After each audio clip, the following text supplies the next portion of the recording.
On a quiet morning in Sarajevo, June 28, 1914, a single gunshot echoed through the city's narrow streets. That sound, sharp and sudden, would soon reverberate across continents, changing the course of history forever.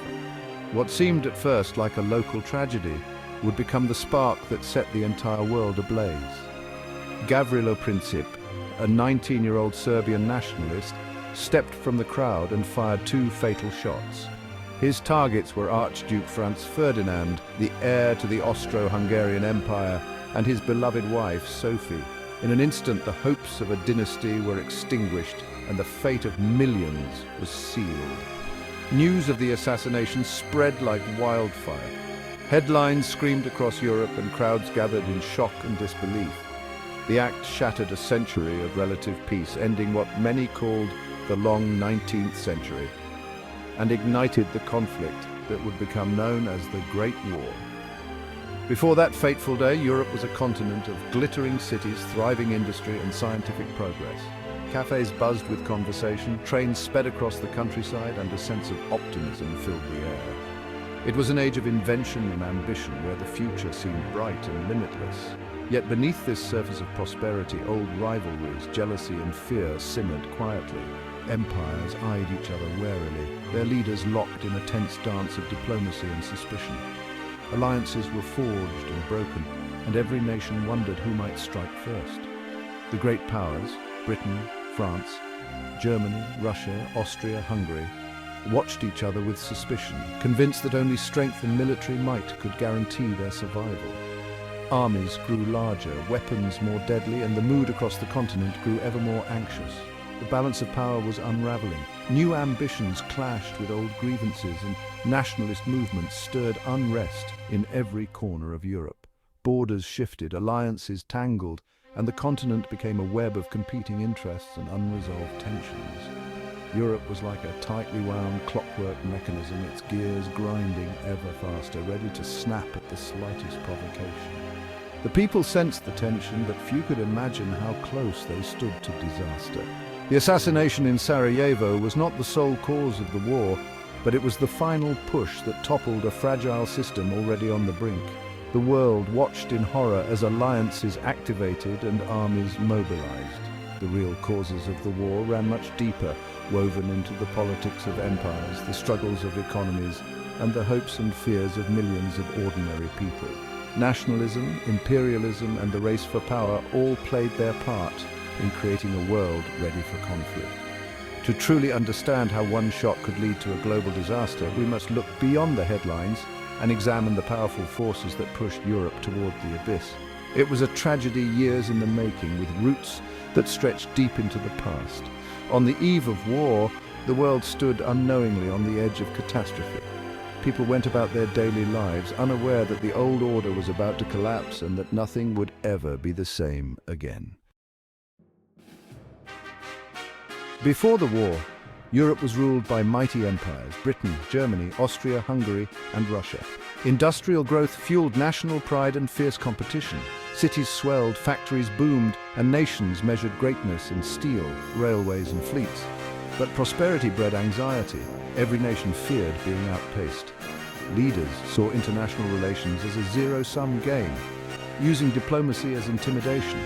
Secret treaties, alliances, and espionage deepened distrust. Every incident became a potential crisis, making peace fragile. The capitals of Europe were both cultural marvels and nerve centers of rivalry. Nationalist rhetoric in the press stoked public fears. Ordinary people lived unaware while leaders prepared for conflict. The peace of Europe was a thin veneer over deep, dangerous currents. The years before 1914 saw an unprecedented military buildup. Militarism gripped Europe. Nations poured money into armies and navies, each trying to outdo the other.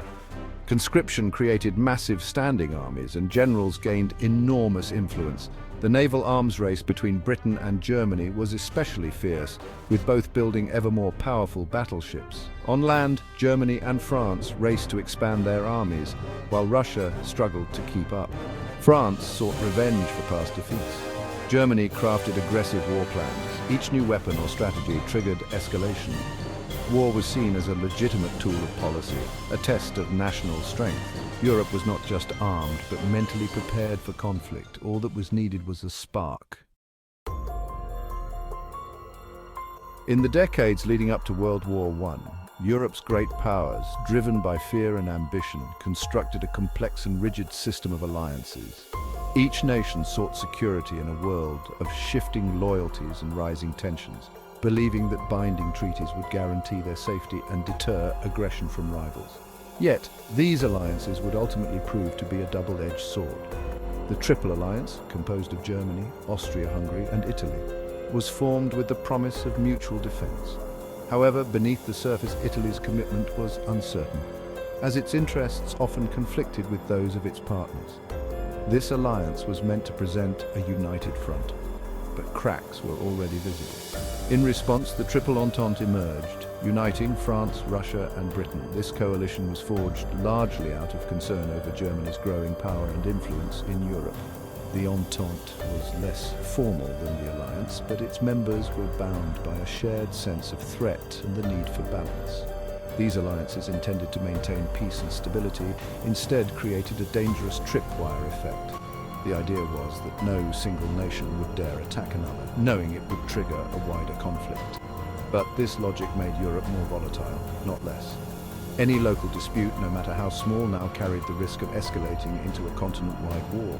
The mobilization plans of each country were tightly linked, and a single incident could set the entire system in motion. For example, a crisis between Austria-Hungary and Serbia could quickly draw in Russia as Serbia's protector, then Germany as Austria's ally, and soon after, France and Britain would be compelled to join the fray. The alliances acted like dominoes, ready to fall one after another. Europe was now divided into two heavily armed camps, each side suspicious of the other and both prepared to mobilize their armies at a moment's notice. The atmosphere was tense, with military parades and war games becoming common sights. Diplomacy, once a tool for resolving disputes, became increasingly rigid and inflexible. Leaders found themselves trapped by their own agreements, unable to back down without appearing weak. The risk of a small incident spiraling out of control grew ever higher. The alliances, instead of providing security, turned Europe into a powder keg, with nations stockpiling weapons and preparing for the worst. The sense of impending disaster hung heavy in the air. All it would take was a single spark, a political assassination, a diplomatic blunder, or a border skirmish to ignite a chain reaction that no one could control. With the alliances in place and tensions at a breaking point, the stage was set for disaster on a scale the world had never seen before. The late 19th and early 20th centuries marked the height of imperialism. European powers raced to carve up Africa, Asia, and the Pacific, seeking resources, markets, and prestige. This scramble fueled rivalry and jealousy, especially between established empires and newcomers like Germany. Crises over colonies, such as in Morocco, nearly brought Europe to war. The quest for empire bred insecurity and reinforced the idea that survival depended on dominance. For Britain, the empire was vital. For Germany, its absence was a source of frustration. Imperial ambitions made the international atmosphere even more volatile. Nationalism surged within Europe, threatening old empires like Austria-Hungary and the Ottomans. In the Balkans, new nations like Serbia dreamed of uniting all South Slavs, clashing with imperial interests. Two brutal Balkan wars left the region unstable and bitter. Serbia's ambitions alarmed Austria-Hungary, which feared rebellion among its Slavic subjects. Russia, as the self-proclaimed protector of Slavs, backed Serbia, raising the stakes. The Balkans became a flashpoint where local and great power rivalries collided. A single spark here could ignite a wider conflict. On June 28, 1914, Archduke Franz Ferdinand visited Sarajevo, a date loaded with symbolism for Serbian nationalists. The Black Hand, a secret Serbian group, plotted his assassination. After a failed bombing, a wrong turn brought the Archduke face to face with Gavrilo Princip. Two shots killed Franz Ferdinand and his wife Sophie. The assassination shocked Europe, but at first seemed like another Balkan tragedy. In Vienna, hardliners saw it as the perfect excuse to crush Serbia.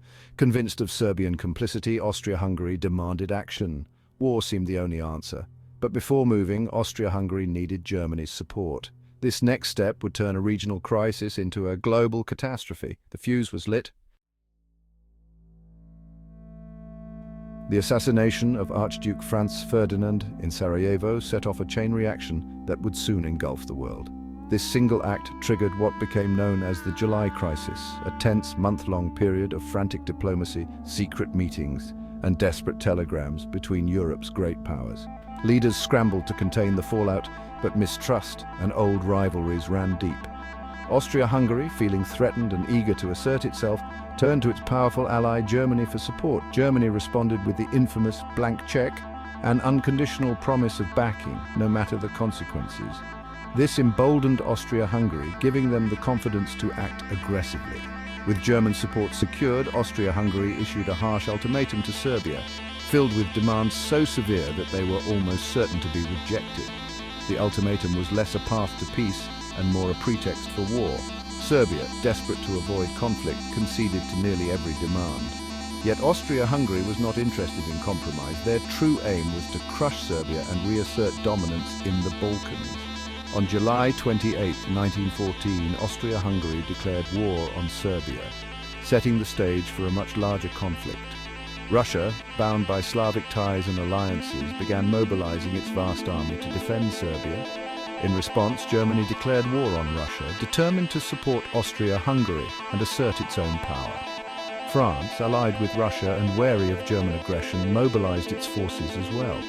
The web of alliances was tightening, drawing more nations into the conflict. Germany's war plan, the Schlieffen Plan, required a swift invasion of France through neutral Belgium, hoping to avoid a prolonged two-front war. When German troops crossed into Belgium, Britain, committed to defending Belgian neutrality and its own security, declared war on Germany. The conflict was now truly continental. In just over a week, what began as a regional crisis had spiraled out of control, transforming into a full-scale European catastrophe. Cities across the continent erupted in chaos as millions of soldiers mobilized for war. The alliance system, designed to maintain peace through balance, had instead worked exactly as feared, turning a local dispute into a global conflict.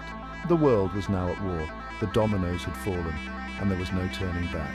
The First World War had begun, changing history forever. The Great War was not caused by a single event, but by decades of mounting tension. Militarism, alliances, imperialism, and nationalism had transformed Europe into a powder keg. The arms race and aggressive war plans made de-escalation nearly impossible. Alliances meant to ensure security instead created a trap. One crisis could drag everyone in. Imperial rivalries and nationalist ambitions, especially in the Balkans, fueled the fire. The assassination was the spark, but the real causes ran deeper. War was not inevitable, but peace was fragile and leaders were blind to the danger. The great powers stumbled into war, sleepwalking toward disaster. What followed would reshape the world forever. The age of empires and illusions was over. A new, darker era had begun.